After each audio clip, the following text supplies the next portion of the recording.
सभी दर्शकों का हमारे चैनल में स्वागत है। प्रेम से बोलो जय माता दी।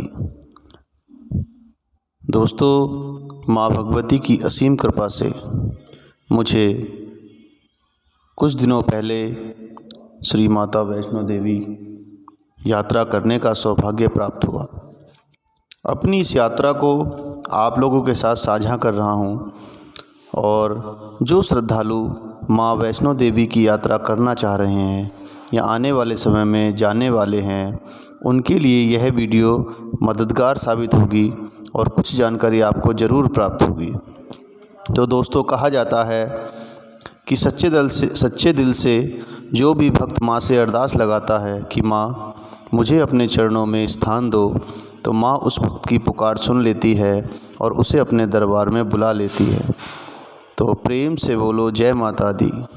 और कहा भी गया है, चलो बुलावा आया है, माता ने बुलाया है, ऊंचे पर्वत पे रानी माँ ने दरबार सजाया है। भक्तों, प्राचीन समय से ही माँ वैष्णो देवी के दरबार की, माँ वैष्णो देवी के भवन की काफ़ी मान्यता रही है। कहा जाता है कि जो भक्त सच्चे हृदय से माँ के दरबार में जाता है वो अपनी मनोकामनाएं पूर्ण करके लाता है। बोलो प्रेम से बोलो वैष्णो माता की जय। दोस्तों, माँ वैष्णो देवी यात्रा के संबंध में आपको कुछ जानकारी देना चाहता हूँ। सबसे पहले आप देश के किसी भी कोने में रहते हों, आपको जम्मू पहुँचना पड़ेगा और जम्मू पहुंचकर आपको कटरा के लिए बसें या फिर गाड़ियां मिल जाती हैं। वैसे तो आजकल काफ़ी ट्रेन सीधे कटरा तक जाती हैं, लेकिन अगर आपको कटरा तक की सीधी ट्रेन नहीं भी मिलती है तो आप परेशान मत होना। पहले आप आराम से जम्मू पहुँचें और जम्मू पहुँचने के बाद आप कटरा के लिए प्राइवेट गाड़ी या बस हायर कर लें।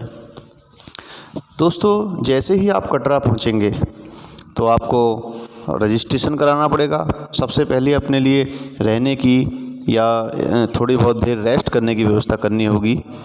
कटरा पहुंचने के बाद आप जब रजिस्ट्रेशन करा लेंगे तो आपकी एक चेकिंग होगी और चेकिंग होने के बाद आपको आगे चढ़ाई के लिए भेज दिया जाएगा। दोस्तों, मैं जम्मू से कटरा के लिए बस से गया था, जिसका वीडियो मैं आपको यहाँ पर शेयर कर रहा हूँ आपके साथ। ये इस तरह की सड़कें जम्मू से कटरा के लिए पड़ती हैं। हमारी ट्रेन जम्मू तक थी और जम्मू से कटरा के लिए मैं बस से गया था। और देखिए कितने सुंदर सुंदर नज़ारे रास्ते में आते हैं। जम्मू से कटरा जाते वक्त चढ़ाइयाँ, पहाड़ी स्थान शुरू हो जाते हैं और रास्ते में बहुत अच्छे नज़ारे, प्राकृतिक नज़ारे आपको देखने को मिलेंगे। दोस्तों, जम्मू से कटरा के लिए जब हम अपनी यात्रा शुरू करते हैं तो माँ भगवती का एक एहसास अपने मन में शुरू हो जाता है। ऐसा लगता है कि हम इस दुनिया को कुछ समय के लिए छोड़कर माँ के चरणों में जा रहे हैं और एक सुखद अनुभूति हमारे मन में उत्पन्न हो जाती है। देखिए, अब हम कटरा शहर पहुँच गए हैं। कटरा शहर आते ही सबसे पहले हमने ये फ़ोटो शूट किया। दोस्तों, ये वही पर्वत है जिस पर्वत पर आपको चढ़ाई करनी है माता के दर्शन करने के लिए। जब इस पर्वत के दर्शन हुए तो ऐसा लगा जैसे साक्षात माँ की एक झलक हमें मिल गई हो। दोस्तों, यहाँ आकर हमने अपना रजिस्ट्रेशन करवाया। रजिस्ट्रेशन के लिए आधार कार्ड आवश्यक है। बिना आधार कार्ड के आपका रजिस्ट्रेशन नहीं होगा। रजिस्ट्रेशन कराने के बाद हम चेक पोस्ट की तरफ चल दिए। मैंने आपको पहले भी बताया था कि सबसे पहले आपको रजिस्ट्रेशन कराना होगा, उसके बाद आपकी चेकिंग होगी। कुछ सामान प्रतिबंधित हैं तो उसको आपको यहीं छोड़ना पड़ेगा और अपनी यात्रा के लिए एक छोटा सा बैग लेकर आप चल सकते हैं। बस यहीं से माँ भगवती को याद कीजिए और अपनी यात्रा शुरू कीजिए। रास्ते में एक मंदिर मिला जहाँ पर हमने शीश झुकाया, जहाँ पर माँ काली, हनुमान जी की मूर्तियाँ थी। अब हम चेक पोस्ट पार करके आगे की यात्रा हमने शुरू कर दी है और अब हम माँ भगवती के चरणों में अपनी हाजिरी लेकर के चल दिए हैं। तो आइए मित्रों, यहाँ पर बहुत ही अच्छा लग रहा था कि हमारे साथ बहुत सारे यात्री चल रहे थे और कुछ यात्री लौट कर आ रहे थे और रास्ते में जगह जगह पर बहुत बढ़िया बढ़िया दुकानें थीं और बहुत अच्छी सुविधा थी। तो प्रेम से बोलो जय माता दी।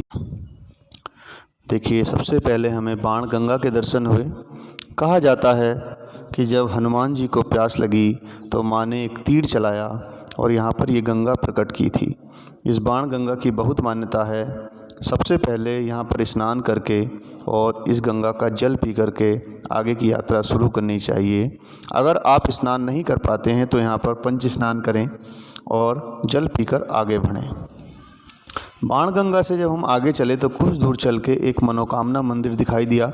हमने वहाँ पर शीश झुकाया और माँ भगवती से प्रार्थना की कि माँ अपने दरबार तक पहुँचने की हमें शक्ति प्रदान करें माँ, और हमसे जो भी त्रुटियाँ हुई हैं उन्हें क्षमा करना माँ।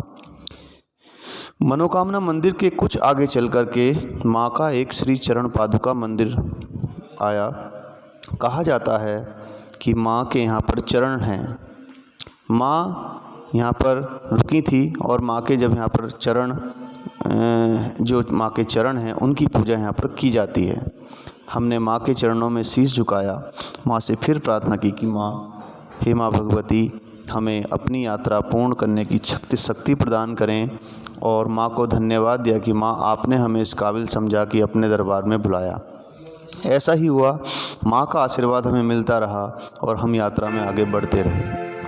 बीच बीच में कदम थकते थे लेकिन माँ का नाम लेकर के फिर से एक एनर्जी आ जाती थी और हम चलते जाते थे। चलते चलते दिन छिप गया, रात होने लगी, लेकिन माँ के भक्तों का उत्साह कम नहीं हुआ। रास्ते में ढोल वाले भी थे जो यात्रियों के अंदर एक ऊर्जा सी भर देते थे। तो हमें इन्हें मिलकर बहुत अच्छा लगा। और ये देखिए, माँ के दरबार में चढ़ते चढ़ते हम ऊपर आ गए तो नीचे का नज़ारा कैसा लग रहा है देखने से। अब रात हो गई थी, ये कटरा शहर नीचे से ऐसा दिखाई दे रहा था, यानी हम इतने ऊंचे आ गए थे कि कटरा शहर हमें इस तरह से दिखाई दे रहा था। हम फिर माँ के दरबार में चलते रहे और जय माता दी करते हुए माँ के मंदिर की दरबार की तरफ बढ़ते रहे। दोस्तों, कदम थकते थे लेकिन फिर माँ का नाम और माँ की शक्ति हमें फिर से एक नई ऊर्जा से भर देती थी। मन में एक ऐसी ललक थी, क्योंकि माँ भगवती के दर्शन करने के लिए लोग कई दिनों से प्लानिंग बनाते हैं लेकिन आ नहीं पाते हैं, लेकिन हमें माँ भगवती ने इस काबिल समझा, अपने दरबार बुलाया। बस उसी ऊर्जा के साथ हम चलते जा रहे थे। दोस्तों, उसके बाद माँ अर्धकुमारी मंदिर आया और कहा जाता है इस मंदिर माँ अर्धकुमारी मंदिर में एक गुफा है जहाँ पर माँ ने 9 महीने तपस्या की थी और हनुमान जी से कहा था कि आप बाहर रहना और भैरव को अंदर मत आने देना। माँ अर्धकुमारी के दर्शन के बाद हम फिर से ऊपर की चढ़ाई के लिए चल दिए। अब हमें माता के मुख्य भवन में पहुंचना था, जहां माँ भगवती 3 पिंडियों के रूप में विराजमान है, महालक्ष्मी, महासरस्वती और महाकाली। तो प्रेम से बोलो जय माता दी।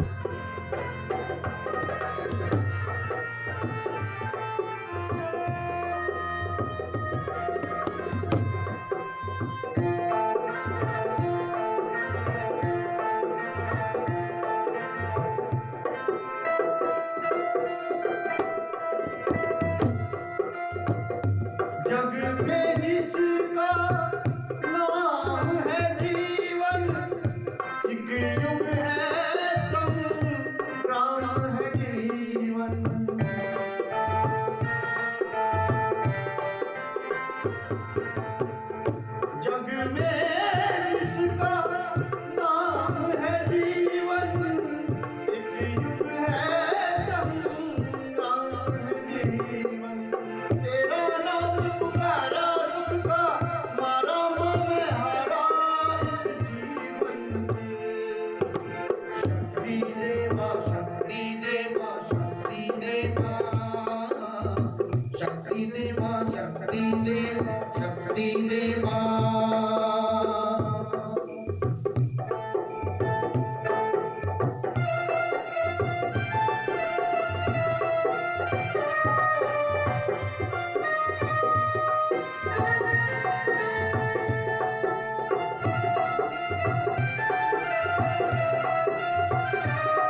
अब हम माता के भवन में पहुँचे, स्नान किया और लाइन में लग गए। दोस्तों, माता के भवन में जाकर के वीडियो बनाना अलाउ नहीं है, तो इसलिए हमने अपने सभी मोबाइल वगैरह और फ़ोन, जो अपना बैग है वो जमा कर दिया और माँ के दरबार में पहुँचे और माँ भगवती से प्रार्थना की, माँ हम पर अपना आशीर्वाद बनाए रखना।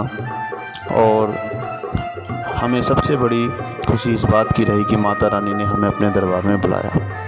देखिए, यहाँ पर जो भवन है वहाँ पर एक गुफ़ा है और वहाँ पर माता रानी की 3 पिंडियाँ हैं। बताते हैं महाकाली, महालक्ष्मी और महासरस्वती 3 पिंडियों के रूप में माँ वैष्णो यहाँ पर विराजमान हैं। और जो भी भक्त सच्ची श्रद्धा से माँ के चरणों में आता है और माँ से जो कुछ भी मांगता है उसकी वो मनोकामनाएं पूर्ण हो जाती है। तो भक्तों, ये हमारी यात्रा जो माँ के भवन तक पूर्ण हुई और माँ के दर्शन करने के बाद कहा जाता है कि भैरव बाबा के दर्शन ज़रूर करने चाहिए। तो उसके बाद हम भैरव बाबा के दर्शन के लिए निकल गए। अब हम भैरव बाबा के दर्शन करने के लिए निकल पड़े। माँ के दरबार से जब हमने दर्शन किए तो अपना सामान वगैरह जो हमने जमा कर दिया था वो लिया और उसके बाद हम धीरे धीरे थके हुए कदमों के साथ फिर से निकल पड़े। अब हम माँ भगवती के चरणों में प्रणाम करते हुए, माँ को धन्यवाद देते हुए निकल पड़े और माँ से कहा, माँ आपने हमें शक्ति दी जो आपके दर्शन हमें प्राप्त हुए और आपके दर्शन करने के उपरांत माँ हमें शक्ति दो कि हम यात्रा को पूर्ण करें। कहा जाता है कि भैरव बाबा के दर्शन करने के बाद ही माँ भगवती की यात्रा पूर्ण होती है, क्योंकि जब माँ ने भैरव बाबा का वध किया था तो भैरव बाबा ने माँ से मांगा था, माँ, हे माँ, मुझे कोई भी तुम्हारे दुश्मन की दृष्टि से ना देखे और मतलब कोई भी मुझे ये ना समझे कि मैं आपका दुश्मन हूँ। तो माँ तो बहुत दयालु है। माँ भैरव बाबा ने जब बार बार माँ कहा तो माँ प्रसन्न हो गई और माँ ने उन्हें ये वरदान दिया कि जो भी भक्त मेरी यात्रा करने आएगा वो जब तक तुम्हारे दर्शन नहीं करेगा उसकी यात्रा पूर्ण नहीं होगी। तो देखिए, अब हम माँ के भवन से निकले और हमें दिखाई दिया भैरव घाटी का एक बोर्ड यहाँ पर लग रहा था, भैरव घाटी मंदिर 2 किलोमीटर। तो अब हमें 2 किलोमीटर की यात्रा और करनी है, ये भी एक चढ़ाई है। और अब हम प्रार्थना करने लगे कि हे भैरव बाबा, आप भी हमें आशीर्वाद दो ताकि हम आपके दर्शन कर सकें। तो दोस्तों, बस माँ के दर्शन करने के बाद जो भक्त भैरव बाबा के दर्शन करता है और सच्चे दिल से माँ को प्रणाम करके और धन्यवाद देता है कि माँ आपने हमें दर्शन दिए, हम सौभाग्यशाली हैं, तो वो भक्त माँ से जो भी मनोकामना मांगता है उसकी पूर्ण हो जाती हैं और उसके सारे कष्ट माँ हर लेती हैं। तो दोस्तों, ये वीडियो आपको कैसी लगी, इसे लाइक, शेयर और सब्सक्राइब करें।